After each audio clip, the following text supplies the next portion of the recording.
The President has announced climate change policy will be a priority for the administration. It's important that USDA and this committee keep producers at the forefront of any discussion on climate change. Heavy-handed one-size-fits-all regulations simply will not work. American agriculture has borne the brunt of trade disputes in the past few years. Prior to that, our farmers and ranchers were competing with foreign governments that did not play by the rules then and that often do not play by the rules today. Our producers need new markets with more market access. We are all aware of the impacts the COVID-19 pandemic has had on our society. We learned our supply chain is more fragile and resilient than we thought. The supply chain didn't break, but the marketplace was certainly very challenging. We need to consider options to make the supply chain even more resilient. In the future, we need to have the ability to respond to these types of black swan events. Unfortunately, we must assume that it is not a question of if another pandemic will occur, but rather when.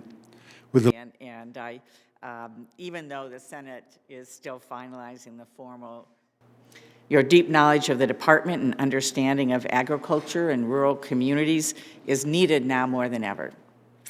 I know that you will not only bring experience, but also new ideas and creative approaches to help us address the wide range of challenges facing our farm and food sector.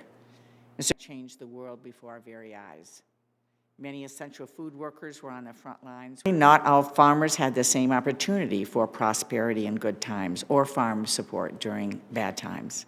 It's true that the USDA has a long and sordid history of civil rights abuses and systematic racism that has created economic disparities for farmers of color across the country.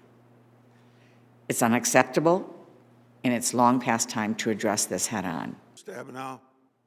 Good morning to all my colleagues, and welcome and it's not lost on me, ironically, that this is Groundhog's Day, and I realize that I'm back again, but I also realize that this is a fundamentally different time, and I am a different person, and it is a different department, and I think we have to recognize that going into this process.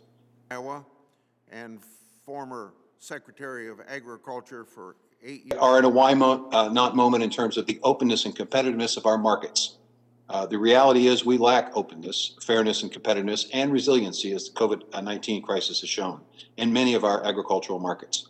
I think we can strengthen the rules and laws designed to promote openness and fairness. I think we can support more marketing and processing opportunities and facilities throughout the country that will help to create jobs, greater resilience, and more competitiveness in our food system.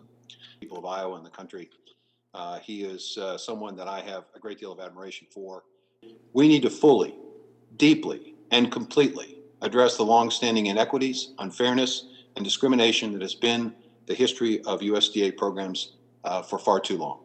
To a future where all are treated equitably, fairly, where there is zero tolerance for discrimination, where programs actually open up opportunity for all who need help and lift the burden of persistent poverty for those most in need. And I'm hardworking and the dedicated team at USDA to make a brighter and better future